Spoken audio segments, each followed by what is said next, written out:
और YouTube channel में आपका स्वागत है धन्यवाद। और सारे दर्शकों का भी स्वागत है। तो सर, सबसे पहले हम आपका नाम और आपका संक्षिप्त सा परिचय जानना चाहेंगे, उसके बाद फिर हम बात करेंगे। मैंने गुरुकुल महाविद्यालय ज्वालापुर से विद्या भास्कर परीक्षा पास की है। उसके बाद मैंने मेरठ यूनिवर्सिटी से संस्कृत हिंदी में एमए और फिर मेरठ विश्वविद्यालय से पीएचडी की। और उसके बाद फिर मैंने लगभग 31 साल तक डीएवी कॉलेज कांगड़ा हिमाचल में प्रदेश में हिंदी विभागाध्यक्ष के रूप में कार्य किया। वहाँ विभिन्न सेवाएं की, dean of ECA activities, Arya Samaj का प्रसार उसी में सारा जीवन समर्पित कर दिया। और अब जो है रिटायरमेंट के बाद अब मैं इसमें वानप्रस्थ आश्रम ज्वालापुर में हूँ। शर्मा जी, वानप्रस्थ की बात की और वानप्रस्थ आश्रम में हम बैठे हुए हैं हरिद्वार ज्वालापुर में। आपसे जानना चाहेंगे कि वानप्रस्थ में आने की प्रेरणा आपको आर्य समाजी होने के नाते मिली या वैसे ही कोई और भी वजह रही? हाँ, आपने बड़ा अच्छा प्रश्न किया है। दरअसल मैं सोचता था, जब मैं जिन दिनों में वहाँ आर्य समाज में काम करता था तो विभिन्न डीएवी संस्थाओं में, आर्य समाजों में मैं प्रचार कार्य के लिए जाता था। तो रिक्त समय में अब मैंने सोचा कि रिटायरमेंट के बाद क्या कुछ करूं। एक मन के अंदर छटपटाहट थी कि मुझे कुछ न कुछ करना चाहिए, रिटायरमेंट के बाद कहीं शरीर में जंग न लग जाए, खत्म न हो जाए, एक प्रेरणा थी। तो उसके बाद में जो ही मैं वहाँ से 31 साल डीएवी कॉलेज कांगड़ा में सर्विस करने के उपरांत फिर मैंने कहा कि प्रचार कार्य करना चाहिए। तो मैं डीएवी कॉलेज कांगड़ा से निकलने के बाद लगभग 30-40 संस्थाओं में, जैसे कि स्कूल हैं, कॉलेज हैं, इंटर कॉलेज हैं, इनमें जाता रहा और वहाँ उनको नैतिक शिक्षा के बारे में उनको पढ़ाता रहा। जितने भी हरिद्वार और देहरादून के इंटर कॉलेज हैं, संस्कृत महाविद्यालय हैं, इन सब में जाता रहा, आर्य समाजों में जाता रहा, सब जगह गया। पर वहाँ एक दिन के लिए जाता था, पर फिर भी मुझे संतुष्टि नहीं हुई। मैंने कहा कि जो व्यक्ति बीमार हो उसी को दवा देनी चाहिए। तो मुझे ये अनुभव हुआ कि सबसे अधिक कोई दुखी हैं तो हमारे जेल के व्यक्ति हैं, जिनके पास जो, जैसे एक व्यक्ति कैंसरग्रस्त होता है, अगर उसको कैंसर की दवा दी जाए तो उसको आराम मिलता है। हम उसको दवाएं दे रहे हैं कि जो बीमार है ही नहीं। तो बीमार तो जेल के अंदर है और हर व्यक्ति से परेशान है। तो फिर मैंने कहा कि जेल में जाना चाहिए। तो उसके बाद फिर मैंने जेल में जाने की इच्छा हुई और लगभग 15 साल से मैं हरिद्वार और देहरादून की जेल में जा रहा हूँ। आप उनको मोटिवेट करते हैं, आप उनको आध्यात्मिक शिक्षा देते हैं और आप उनको नैतिक शिक्षा देते हैं। तो अब तक ऐसा कोई उदाहरण आपके सामने आया है जिसमें कोई कैदी हो जिसके सुधरने की संभावना नहीं हो, वो सुधर गया हो, या जेलों में हम उनके लिए और क्या कर सकते हैं, उस तरह की कुछ चीज़ें? देखिए, मेरे पास तो जेल के बारे में इतना अधिक बोलने के लिए है। मेरे लिए हर व्यक्ति, हर कैदी अपने आप में एक कहानी है। थोड़ा उसको छेड़ो तो उसकी पीड़ा बाहर निकल आती है, बहुत दर्द है। तो आप तो ये मेरे जेल डायरी जिस तरह से लिखी जाती है, तो जेल कैदी, हाँ, सुनिए अब, नहीं चलो आप, चरित्र पर हाँ नहीं, आप सुनिए, आपने अलग विषय छेड़ दिया है। मैं पहला वो व्यक्ति हूँ जिसने जेल के बारे में 5 किताबें लिखी हैं। अच्छा। तो हाँ, और वो सारे भारत में जा रही है, जितने भी जेल हैं सब जगह मेरी पुस्तकें जा रही हैं। और वो छपी हैं सस्ता साहित्य मंडल, कर्नाट सर्कस, नई दिल्ली से, जिसकी स्थापना महात्मा गांधी ने की थी। अब वहाँ जहाँ के बड़े बड़े प्रकाशक नहीं पहुँच पाते, वहाँ पर कैसे पहुँच गया, इसकी भी विचित्र कहानी है। तो जब मैं हरिद्वार की जेल में था, वहाँ के अधीक्षक महोदय को मैंने किताब दिखाई कि मैंने कैदियों के बारे में लिखी है। उन्हें बहुत पसंद आई, तो उन्होंने तत्काल वहाँ संपर्क किया दिल्ली, और उन्होंने कहा कि ठीक है, पांडुलिपि भेज दीजिएगा। तो उसके बाद मेरी जो मैंने भेज दी, तो वहाँ से मेरी जो पहली पुस्तक प्रकाशित हुई उसका नाम है बंदियों की आत्मकथाएं। ये पहली प्रकाशित हुई। उसके बाद इसकी काफ़ी चर्चा हुई। उसके बाद फिर मैंने दूसरी लिखी, माँ मैं जेल में हूँ। ये 18 से 21 साल की, इसका इतना प्रभाव पड़ा कि इसका 1 साल में दूसरा संस्करण भी निकल गया, इतनी लोकप्रिय हुई। फिर तीसरी पुस्तक मेरी प्रकाशित हुई, मुरझाई कलियाँ, वो छोटे बच्चों के लिए। अब एक जो अगली पुस्तक है वो भी सस्ता साहित्य मंडल में है, वो है जेल के अंदर का सच, वो अभी प्रकाशित होने वाली है। और एक पुस्तक मैंने अभी और कहीं भेजी है, अभी प्रकाशित नहीं हुई, जिसका नाम है जेल की रोटी। तो सारा जेल के बारे में है। और मेरा, सुन लिए, इसको जेल साहित्य भी कहा हाँ बिल्कुल, जेल साहित्य कह सकता है। और मैं भगवान से कहता हूँ, हे ईश्वर, मुझे अगले जन्म में जेल के आसपास मुझे जन्म देना, उनको मेरी ज़रूरत है, मुझको उनकी ज़रूरत है। वाह। इतना अब हमारे साथ संबंध बन गया, गुरु शिष्य संबंध बन गया है। मैं तड़पता आता हूँ क्योंकि मैं जेल में जाऊँ और वो मेरे बिना तड़पते रहते। इतना हमारे अंदर अधिकारी है, वहाँ के हत्यारे कहीं कुछ बड़े बड़े अधिकारी जेल के अंदर, उसमें बड़े एक कर्नल भी हैं, कमिश्नर, बहुत सारे, अब बहुत सारी बातें बताने वाले नहीं होती है, जी वो जी सब जी। जेल के अंदर पड़े हुए हैं। और मुझे वो इतना संतोष होता है, जैसे एक घर में अगर दादाजी आ जाएं, सब बच्चे चिपट जाते हैं, मुझे टॉफ़ी दो, तो जब मैं जेल में जाता हूँ मेरे चारों तरफ घिर जाते हैं, सर हमें कापी दो, पेंसिल दो, ये है, आज क्या लाए है। एक अपनापन, कोई पैर छू रहा है, कोई कुछ कर रहा है, बहुत अच्छा लगता है ना। मैं उनसे गले मिलता हूँ सब कुछ, और उनको लगता है कुछ मिलने वाला है, तो ये मुझे बड़ा सुख मिलता है। अच्छा डॉक्टर साहब, एक बात और मैं आपसे जानना चाहूँगा कि आप चूँकि रिटायर हैं और भाई आप विद्वान हैं, तो आप तो जानते हैं कि अपने जीवन को किस तरह से जीना चाहिए या हमें क्या चीज़ें अपनानी चाहिए और क्या चीज़ें त्यागनी चाहिए। लेकिन आम जनजीवन की मैं बात कर रहा हूँ। आम जनजीवन में देखा जाए तो भारत में वृद्धों की बहुत अच्छी स्थिति नहीं है। हम्म वहाँ कई बार तो ये होता है कि बच्चे वृद्धों का सम्मान नहीं करते हैं, हम्म और कई बार ये भी होता है कि वृद्ध अपने परिवार में अपने ही बच्चों के साथ पक्षपात भी करते हैं। हम्म तो बहुत सारी वजह होती है। हम्म तो उस तरफ भी एक सुधार की बहुत बड़ी आवश्यकता है। तो उसको किस दृष्टि से आप देखते हैं? अगर हम वृद्ध शब्द पर विचार करें तो वृद्ध का अर्थ है जो बढ़ चुका है, हाँ। जिसका ज्ञान बढ़ा हुआ है, वही वृद्ध है। तो उस अवस्था में हमें बच्चों से अधिक अपेक्षा नहीं करनी चाहिए। जितना हो सके हमें आत्मनिर्भर होना चाहिए। और दूसरी बात कि छोटे मोटे अगर बच्चे वो भी हो जाते हैं, दुखी हो जाते हैं, तो उनकी उपेक्षा करके अपने आत्मचिंतन, अपने बौद्धिक स्तर पर हमें रहना चाहिए। बच्चों से अधिक अपेक्षा न करके अपने को परमात्मा से जोड़े रहने चाहिए। देखिए, बच्चे नीचे हैं, परमात्मा ऊपर, हम उनके बीच में हैं। अगर आप नीचे घुसे रहे तो हमें घृणा होगी, क्रोध होगा, कहीं को। अगर हम परमात्मा से अपने तार जोड़े हुए हैं तो इसका मतलब क्या है, परमात्मा की हम पर कृपा होगी और फिर हम बच्चों का भी भला कर सकते हैं। तो इस समय अंतिम अवस्था में तो हमारा सारा जीवन ही आध्यात्मिक होना चाहिए। और जितना हो सके, जब तक हमने जो ज्ञान प्राप्त किया है वो हमें समाज को देना है।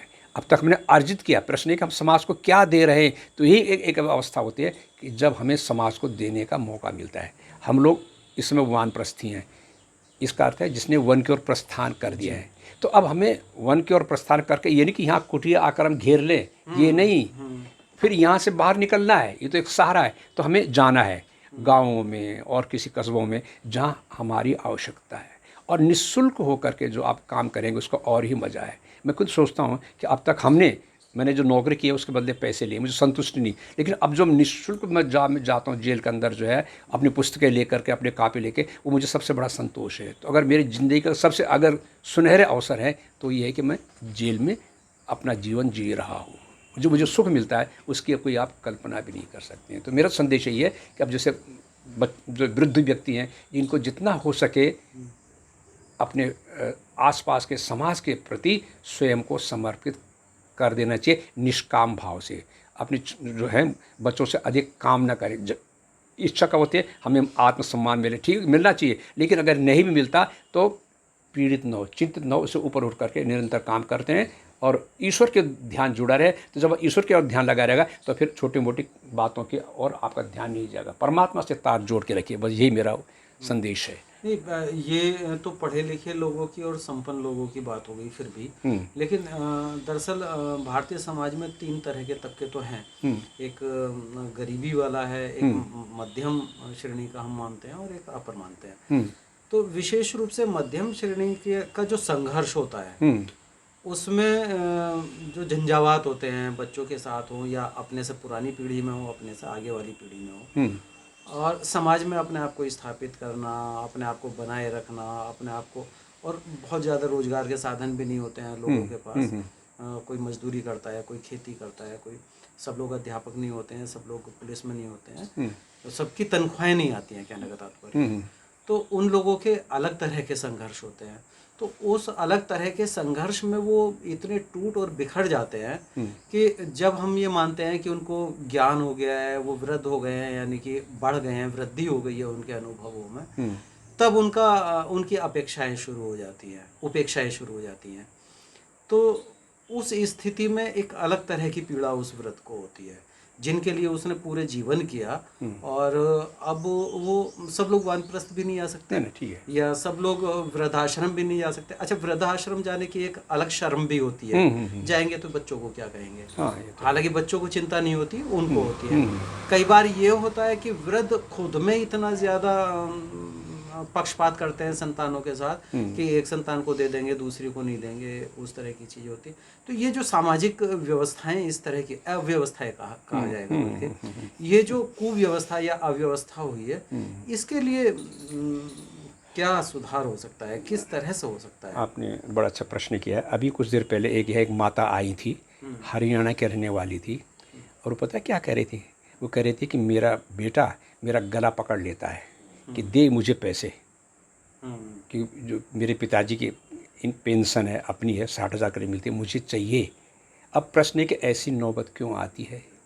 एक बच्चा जिसको माँ से अत्यधिक प्रेम होता है, माँ का गला भी कुछ देर पहले कि यहाँ से रोती हुई गई हैं। अब मैं सोचता हूँ कि ऐसी नौबत क्यों आती है?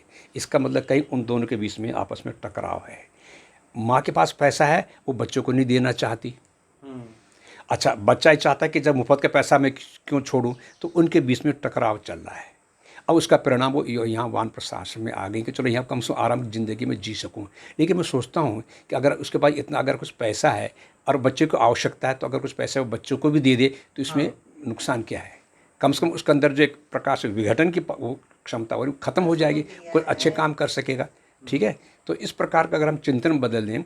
दूसरी बात यह है कि एक दूरी हो गई है बच्चों के बीच में। आजकल जो माता पिता हैं, पिता पुत्र हैं, उनकी ऐसी परिस्थिति होगी कि आपस में संवाद कम हो रहे हैं। कई दिनों तक आपस में बातचीत नहीं होती है, कोई कहीं कोई पता नहीं चलता, सब कुछ है। तो इसके कारण क्या है, वो असंतोष पैदा हो जाता है। तो अगर आपस में रहें, अगर दादा और पोता दोनों एक साथ रहें तो कई समस्याएं दूर हो सकती हैं। पिता पुत्र साथ में रहें तो कई समस्याएं दूर हो सकते हैं। एक दूसरे को समझने की मतलब क्षमता हमें होनी चाहिए, लेकिन वो नहीं हो रही। एक दूरी बढ़ती चली जा रही है। कुछ सामाजिक परिस्थिति ऐसी है कि कई सालों तक पिता पुत्र के दर्शन नहीं होते हैं, आपस में विघटन हो जाए। तो इसका आवश्यकता ये कि हम जितना हो सके परस्पर मिलकर रहें, और उसमें महत्वपूर्ण भूमिका होनी चाहिए पिता की। वो पढ़ा लिखा है, ठीक है, तो अगर वो ठीक प्रकार शिक्षा दे और अपने से अपने पुत्र को जोड़ कर रखे, तो फिर ऐसी नौबत नहीं आएगी कि जो विशृंखलता है वो समाज में हो। जी हाँ, बिल्कुल सही आप कह रहे हैं। लेकिन इसके बावजूद मेरा अपना अनुभव ये है कि एक बाप अपनी संतान के लिए वो सब कुछ करता है जो उसे करना चाहिए।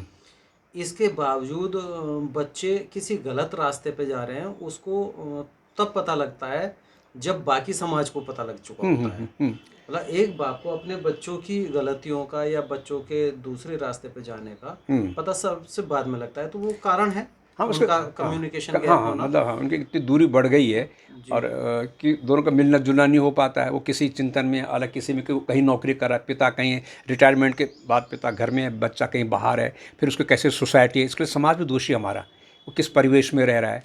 अच्छा, दैनिकचर्या में भी बहुत ज़्यादा बदलाव आए हैं। कोई कभी सो के उठ रहा है, कोई हाँ, कभी सो उसका के उठ मेन रहा है, कारण है। कोई हाँ हवन यज्ञ नहीं हो रहा नहीं, अब वही है, कारण है। पूजा अब पाठ जैसे नहीं हम हो घर रहा में हैं तो हम सवेरे उठते हैं मानो 3 बजे, और बच्चे उठ रहे हैं 8 बजे। है। अच्छा, बच्चे चाहते हैं कि हमारा डिस्टर्ब ना हो। अब सवेरे उठ करेंगे तो फिर माता पिता अपना काम करेंगे, आवाज़ तो होगी। अब वो कहते हैं कि हमारी नींद खराब हो रही है। ऐसे मैंने कई चीज़ देखें कि हमारे पिताजी सवेरे उठते हमारी नींद खराब कर देते हैं। तो कारण क्या है? तो ये तो है कि संतुलन नहीं हो पा रहा है। तो वैचारिक समझौता भी बहुत आवश्यक है, दोनों का तालमेल होना चाहिए।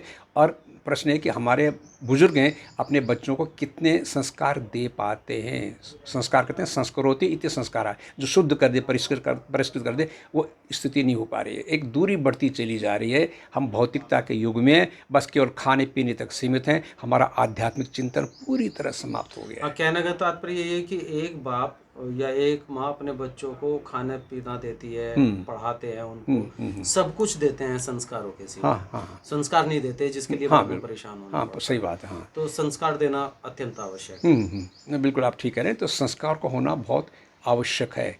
अरे सुनिए, ये जो संस्कार है धीरे धीरे करके हमारे ऊपर छाप पड़ते हैं, और ये संस्कार हमारे अगले जन्म के कारण बनते हैं। जो कुछ आप इस संसार में जी रहे हैं, गीता में कहा कि अंतिम समय में जो मेरा ध्यान करता है उसको उसी प्रकार की गति मिलती है। तो जो संस्कार आप कर रहे हैं धीरे धीरे करके, उस संस्कार मरते समय अगर वही संस्कार होते हैं तो हमारे अगले जन्म के कारण बन जाते हैं। भगवान कृष्ण ने कहा है कि जो अंतिम जिसके मुँह से ओम निकलता है उसको परम गति प्राप्त होती है। तो ओम किसके मुंह से निकलेगा? जिसके संस्कार होंगे। संस्कार किस होंगे? जिसका पारिवारिक परिवेश होगा। तो अगर अच्छे संस्कार वाले तो आपका अगला जीवन भी सुधर जाता डॉक्टर साहब, आप कहना चाह रहे हैं कि अगला जीवन हमारा या अगला जन्म हमारा इसी जन्म में तय हो जाता है? लगभग हाँ। एक बड़ा अच्छी यहाँ पर बात है कि जैसे हम एक मैं उदाहरण देता हूँ कि जैसे 4 व्यक्ति दिल्ली से देहरादून आए।